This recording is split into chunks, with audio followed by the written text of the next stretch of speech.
Radio Open FM, l'Instant Diète. Votre rendez-vous santé. Apprendre à mieux consommer pour mieux vivre. Avec Marine Coster, diététicienne à domicile à Fromental et Limoges. Et Marine qui nous explique chaque semaine que l'on peut manger, se faire plaisir en étant en bonne forme et en prenant soin de nous. Bonjour Marine. Bonjour Sébastien. Et cette semaine a un sujet, vaste sujet.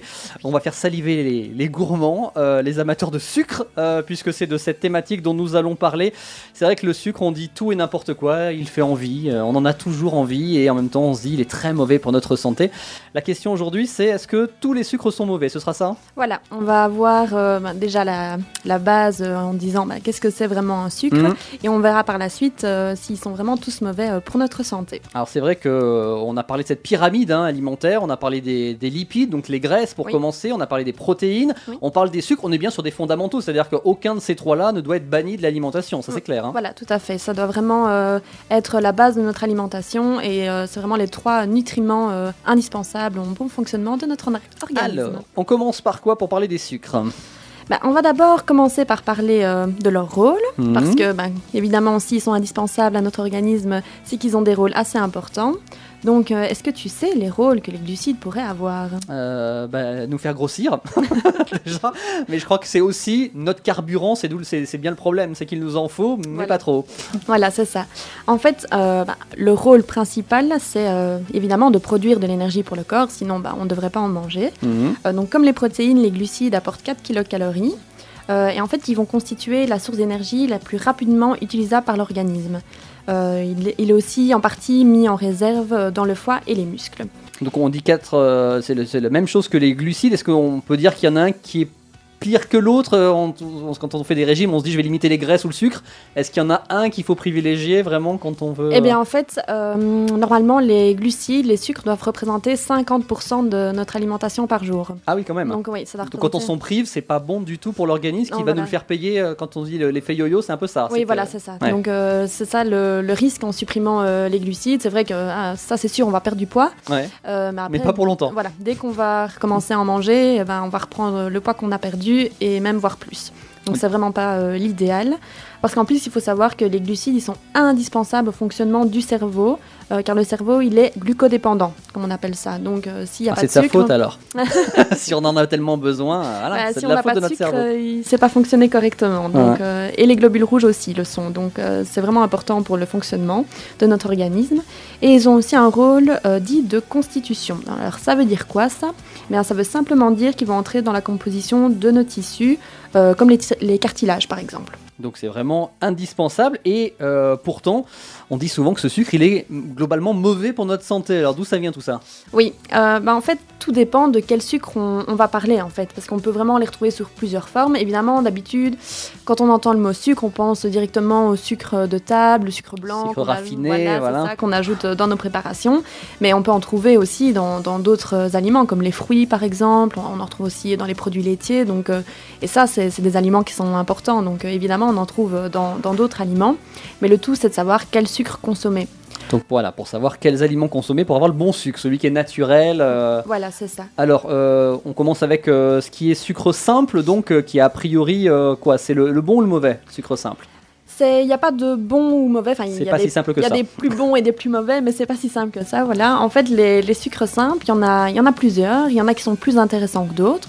Donc on va avoir par exemple le fructose, qui lui est naturellement présent dans les fruits, mais aussi dans le miel. C'est un sucre, mais il n'est pas à bannir totalement, parce que, en effet, on a besoin de manger des fruits, comme on l'entend, manger 5 fruits et légumes par jour. Oui, les fruits sont importants. Donc si on supprime les fruits, on n'aura pas le fructose, et pourtant, c'est un sucre qui est important puisqu'il se trouve dans les fruits et qu'on a besoin des vitamines et des minéraux des fruits. Si la nature le fait, la produit, c'est qu'il y a une bonne raison. Voilà, c'est ça. Il y a aussi le galactose, donc ça c'est le sucre qu'on retrouve dans le lait, avec le lactose également. Donc on sait que les produits laitiers sont intéressants pour le calcium et les protéines qu'ils apportent, et également les minéraux. Donc ce sucre-là n'est pas à bannir non plus. Donc, fructose, galactose, lactose, on est bon. Voilà. Il y a aussi le maltose. Alors lui, ça c'est dans la bière. Voilà. Entre autres. Voilà. Donc ça, oui, il est un peu moins intéressant. Enfin, c'est toujours bien de boire de la bière, surtout en tant que bonne liégeoise. Oui, c'est ça. Ça m'aurait étonné qu'une Belge nous dise le contraire. Mais le tout, c'est en quantité variée, limitée. Ouais. Et puis, il nous reste le saccharose. Donc, lui, il est composé d'une molécule de glucose et une molécule de fructose. Donc, qu'est-ce que ça veut dire tout ça? C'est pas très naturel du coup. Si, Pas totalement. Si. En fait, c'est un glucide qu'on retrouve dans certaines espèces végétales, comme la betterave, par exemple. Ah d'accord. Ou la canne à sucre. Donc en fait, c'est le sucre blanc, notre sucre de table. Donc c'est vrai que celui-là, il est un peu moins intéressant à consommer car il ne possède pas de grand intérêt nutritionnel, surtout quand il est ajouté à des préparations comme pour faire des gâteaux, comme pour la préparation des sodas, des bonbons, etc. Donc celui-là, il est plus à limiter. Donc voilà, vigilance avec le glucose, on l'a compris, saccharose, mais on opte plutôt pour fructose, galactose et lactose. Voilà, pour ceux qui sont à surveiller. Et donc si on dit sucre simple, c'est qu'il y en a qui sont plus compliqués. Voilà, il y a les sucres qu'on appelle complexes. Donc ça, en fait, on va avoir l'amidon et les fibres. Donc l'amidon, ça, c'est ce qu'on va retrouver dans les tubercules comme les pommes de terre. On va les retrouver également dans les graines de céréales comme le riz, le blé, le maïs. Et dans les légumineuses comme les lentilles, les pois chiches, les fèves. Et puis on a donc les fibres. Et ça, on les retrouve en grande quantité dans tous les légumes et les fruits, ainsi que les fruits oléagineux. Donc les fruits oléagineux, c'est les amandes, les noix, les noisettes, etc. Donc ça veut dire que quand on mange des fruits, c'est plutôt bien, parce qu'on a du coup à la fois les sucres simples et les sucres complexes. Voilà, c'est ça. Donc les glucides complexes et surtout les fibres, ils vont jouer un rôle super important dans la régulation de l'appétit. Car en fait, ils vont permettre d'apporter vraiment la sensation de satiété où on se dit « Ah, on n'a plus faim » et surtout, c'est durable. Donc en fait, ils sont vraiment super intéressants au niveau de l'équilibre alimentaire. Et donc mieux que les sucres simples qui partent plus rapidement aussi et qui donnent envie d'y revenir. C'est ça le problème. Voilà, c'est ça.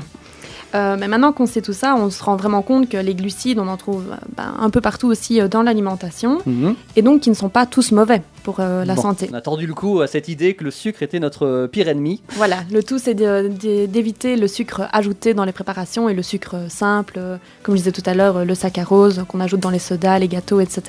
Alors pour finir, tu as l'habitude, tu nous donnes des petites techniques ou des grandes lignes pour savoir comment faire les bons choix. Est-ce qu'on fait pareil aujourd'hui? Voilà, je vais terminer cette chronique avec quelques petits conseils diététiques afin d'apporter les meilleures sources de sucre à notre organisme.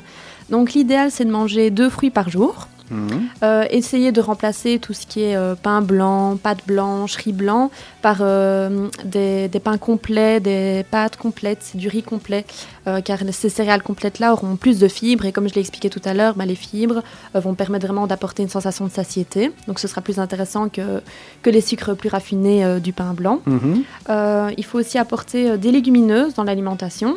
Donc les légumineuses, c'est comme j'ai dit tout à l'heure, ce sont plutôt les lentilles, les pois chiches, les fèves, car ça va apporter aussi des fibres qui sont super nourrissantes. Et en plus, comme on l'a vu la semaine dernière, ça apporte aussi des protéines. Donc c'est vraiment un aliment très intéressant pour notre quotidien. Et enfin, éviter les sucres ajoutés, comme je l'ai déjà dit, qui n'ont vraiment pas un grand intérêt nutritionnel. Donc, gustatif, oui, mais c'est voilà, tout. c'est ça. Éviter donc les sodas, les bonbons, les biscuits, les céréales sucrées du commerce. Voilà, ça ne veut pas dire s'en priver complètement, non, mais voilà, c'est limité. Raisonnablement. Tout à fait. Voilà, et notamment, on pense aux enfants, parce que le problème, c'est qu'on leur donne l'habitude de ces sodas, des céréales, notamment du petit déjeuner. Ça paraît incontournable, et pourtant, c'est ce qui va leur donner peut-être le mauvais goût du sucre dès le départ, et voilà, qui va les rendre prisonniers ce sera de tout d'ailleurs un prochain sujet de chronique, ce sera l'alimentation et les collations des enfants. Et ben voilà, vous savez déjà ce qui vous attend dans les prochains numéros, donc restez fidèles. Si vous voulez contacter Marine, évidemment, les coordonnées, elles arrivent dans quelques instants. Et puis le plus simple, c'est d'être fidèle à Open FM, puisque tu reviens nous voir la semaine prochaine pour continuer de nous informer. Oui. À la semaine prochaine. À la semaine prochaine. C'était l'Instant Diète. Infos et conseils pour apprendre à mieux consommer pour mieux vivre. Avec Marine Coster, diététicienne à domicile sur Fromental et Limoges. À retrouver sur sa page Facebook ou par mail marine@radioopenfm.fr.